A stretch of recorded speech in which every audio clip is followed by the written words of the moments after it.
Now let's talk about electrical charge. I want you to look at this cartoon a little bit and appreciate what this means. Now the word that's important in here is called static electricity. Let's talk a little bit more about static electricity. So people have been doing these experiments about electricity and electrical charge. So now they had to come up with a formalization and formalizing electrical charge. So they came up with these rules that people needed to follow. So there are two kinds of electrical charge, positive and negative. Positively charged particles, they call them protons, and they said protons has exactly 1 unit of positive charge. Uncharged particles were called neutrons. Negatively charged particles were called electrons, and electrons have exactly 1 unit of negative charge.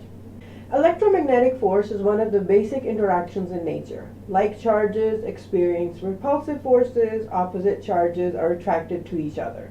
Electrical current is the flow of charge. For example, in case it is going to be electrons that flow. So the other rule that is very, very important is called the law of conservation of charge. It is one of the fundamental laws of physics. Charge is a conserved quantity. It basically means charge cannot be created and it cannot be destroyed. It can be converted, but it cannot be created or destroyed. Elementary unit of charge is 1.6022 times 10 to the minus 19 coulomb. The charge on an electron is 1e. The charge on the proton is also 1e, but with a plus sign. Charge on the neutron is 0e. A body that is electrically neutral when the sum of all the charges in that body is 0. Neutral atoms are made up of equal number of positive and negative charges. Neutral carbon has 6 protons, 6 electrons, and neutrons. Electrons can be stripped off of atoms as they occupy the outskirts of an atom. Usually, charge flows in such a way as to maintain neutrality. Excess positive charge attracts excess negative charge. Your body has about 10 to the 28 positive charges and exactly the same number of negative charges, balanced within a million or a billion. So how do you separate charge? Charges are separated by rubbing, for example, feet on a carpet, silk on glass, and balloon on hair. Conductors distribute charge equally on the surface, and I will leave this joke up to you to appreciate.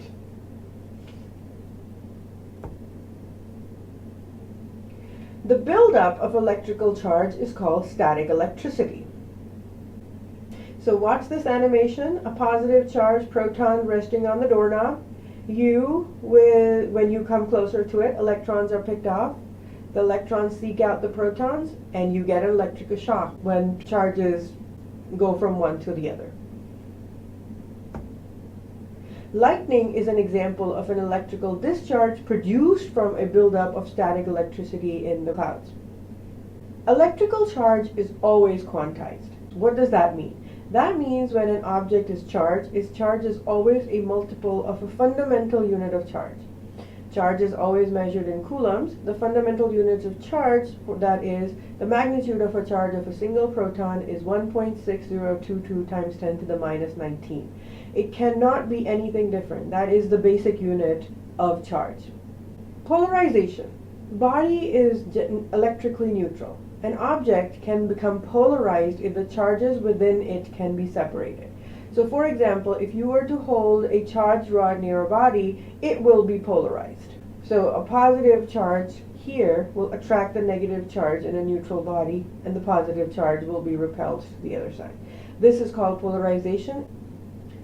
Separation of positive and negative charge can be in an isolated object under the influence of nearby charges is called polarization. Polarization occurs at the macroscopic level or at the microscopic level or the molecular level. You can charge an object by contact.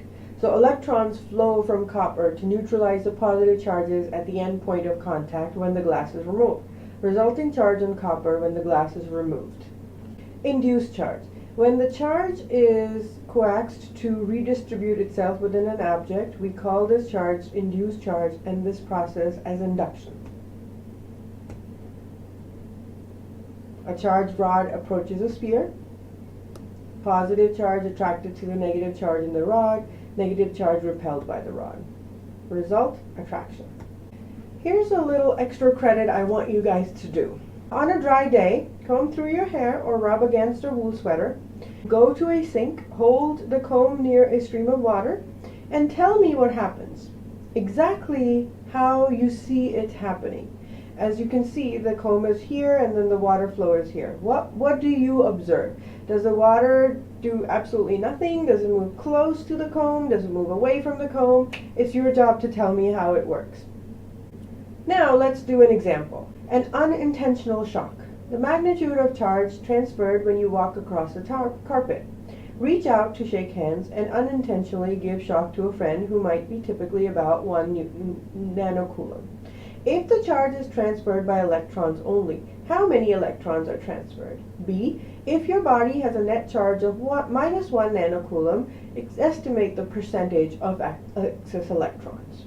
So in part A, the question is asking us if the charge is transferred by electrons only, calculate the number of electrons that are transferred.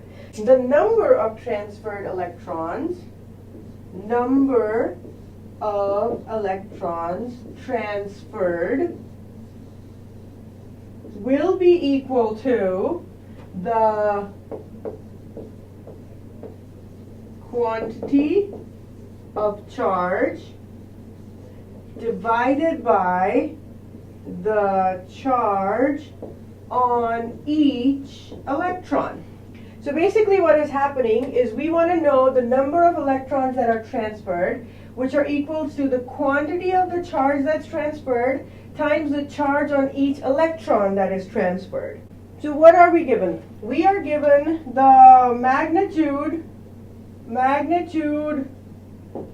of charge transferred, right? Which is equals to 1 nanocoulomb. The question is, what is a nano? Nano is actually equals to 10 to the power 9 coulombs. Okay? So this is the magnitude of the charge transferred. But each charge is being transferred by an electron. So if I was to take the word magnitude out and just say the quantity of charge that is transferred, then the quantity of charge that's transferred from here will actually be minus 1 times 10 to the minus 9 coulomb, because each of these charges is being transferred by an electron, and as we know, electron has a negative charge. So these negative charges will disappear, and if I was to calculate this, I get 6 times 10 to the 9 electrons. So the number of electrons that are transferred are in this number. So if I get rid of all of this, what do I have? I have the number of electrons transferred is actually equals to 6 times 10 to the 9 electrons. Now, for part B, what does it ask? It asks if your body has a net charge of minus 1 nanocoulomb, estimate the percentage of excess electrons. So in order to do that, the percentage of excess electrons is what I am trying to calculate. I know that a typical body is made up of about 70 kilograms, and it is made up of basically nucleons, right? Which means that a nucleon is half protons and half neutrons.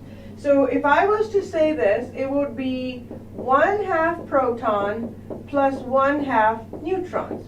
That is what nucleon is. So the number of nucleons, if I was to do a number of nucleons will be mass of the body divided by mass per nucleon. So if my typical body is about 70 kilograms, I could put in 70 here. And then I could do mass per nucleon, which I actually don't know, but I can approximate if a mass of an electron is about 1 over 2,000 nucleon, okay, give or take, then this number, mass per nucleon, is about 1.7 times 10 to the 27 kilograms. Which, if I plug it into my calculator, I get that value to be equals to 4 times 10 to the 28 nucleons. Okay, now, I know that a nucleon is half proton and half neutron. So if I was to find out the number of protons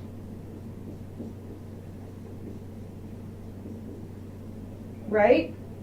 If I was to find the number of protons, I will know that that will be equal to the number of electrons. Okay?